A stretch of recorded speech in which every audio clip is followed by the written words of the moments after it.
एक गांव में नंदराम अपनी पत्नी सुनंदा और बेटी खुशबू के साथ रहता था। नंदराम के पास एक छोटा सा खेत था जिसमें वह खेती किया करता था।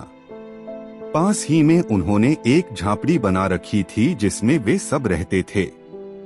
एक दिन राम के समय घर के आंगन में तीनों सोने की तैयारी कर रहे थे। खुशबू अपनी माँ के साथ सोती थी। दोनों माँ बेटी बातें कर रही थीं। माँ, हमें घर में लाइट क्यों नहीं है? गांव के अधिकतर घरों में लाइट होती है। एक दिन हमारा भी पक्का मकान होगा, तब उसमें लाइट लग जाएगी। अभी देखो, लाइट न होने के फायदे। एक तो हम दिन में सारा काम निपटा लेते हैं, जैसे दिन में ही खाना बनाकर खा लेते हैं। इससे सेहत सही रहती है। दूसरा, हम जल्दी सो जाते हैं, इससे सुबह जल्दी उठ जाते हैं। लेकिन माँ, रात को तो इतना अंधेरा हो जाता है। नो देखो, आसमान में चांद कितनी अच्छी रोशनी हमें दे रहा है, फिर हमें अंधेरे में कहाँ है? और हाँ, ये रोशनी जीवन भर तुम्हारे साथ रहेगी, चाहे तुम कहीं भी जाओ। जब भी बड़े होकर तुम चांद को देखो तो अपनी माँ की बात को याद रखना। इसी तरह समय बीत रहा था।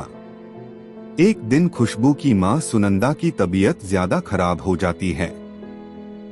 उसे अस्पताल ले जाते हैं, लेकिन वह बच नहीं पाती। खुशबू अपनी माँ से लिपटकर बहुत रोती है। नंदराम भी पत्नी की मौत से बहुत टूट जाते हैं। कुछ दिन बाद वे अपने खेत और घर को बेचकर खुशबू को लेकर शहर आ जाते हैं। इन पैसों से नंदराम एक छोटी सी दुकान खोल लेते हैं। खुशबू का दाखिला एक स्कूल में करा देते हैं। खुशबू पढ़ने में बहुत तेज थी। वह स्कूल जाती और दोपहर को घर आकर खाना बनाकर अपने पिता को दुकान पर देने जाती। दोनों बाप बेटी मिलकर खाना खाते। शाम को नंदराम दुकान से आने के बाद खाना बनाते थे। अब वे अपने छोटे से किराए के मकान में रहते थे। रात को सोते समय खुशबू को माँ की बहुत याद आती। वह दौड़कर चांद को देखने छत पर पहुंच जाती थी। इसी तरह समय बीत जाता है। खुशबू पढ़ लिख कर डॉक्टर बन जाती है। उसे एक सरकारी अस्पताल में नौकरी मिल जाती है। एक दिन जब नंदराम दुकान से घर आते हैं, पिताजी, आपको एक खुशखबरी सुनानी है।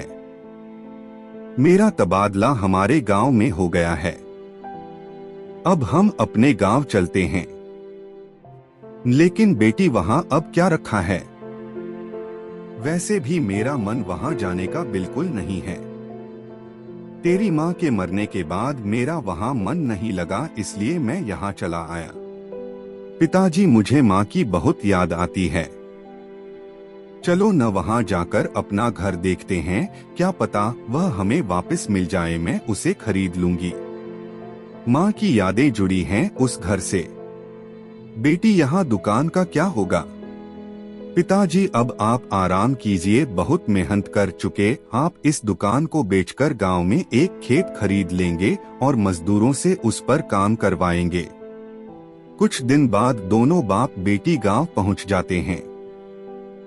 वहां जाकर ज्यादा कीमत देकर खुशबू अपना मकान खरीद लेती है। गांव में ही किराए पर रहते हुए खुशबू उस मकान को पक्का बनवाती है। वहां अब लाइट भी लग चुकी थी। इधर नंदराम गांव में खेत खरीदकर खेती बाड़ी करवाने लगता है। एक दिन जब नंदराम घर वापस आता है तो देखता है खुशबू उसका और अपना बिस्तर आंगन में लगा रही थी। अंदर सो जाती, यहाँ तो पंखा भी नहीं है। पिताजी, यहाँ सोने पर ऐसा लगता है जैसे माँ के साथ सो रही हूँ। जब इस चांद की चांदनी मेरे ऊपर पड़ती है तो माँ की याद आ जाती है। अब हर दिन दोनों आंगन में सोते। खुशबू अपने माँ के बताए रास्ते पर चलती, शाम होती ही खाना बना लेती और रात को जल्दी सोकर सुबह जल्दी उठते थे। वहीं गांव के पास एक दूसरे गांव में एक जमींदार रहते थे। वे एक दिन नंदाराम से मिलने आते हैं और अपने बेटे के लिए खुशबू का हाथ मांगते हैं। नंदराम खुशबू से बात करते हैं। देखभाल करके खुशबू शादी के लिए तैयार हो जाती है। जब खुशबू घर से विदा हो रही थी तो वह अपने पिता से कहती है, पिताजी मेरा बिस्तर संभाल कर रखना। मैं जब भी आपसे मिलने आऊंगी यहीं आंगन में चांद की रोशनी नीचे सोया करूंगी। यह सुनकर नंदराम की आंखों से आंसू बहने लगते हैं। मुझे भी एहसास है कि तेरी माँ तेरा इंतजार करती रहेगी।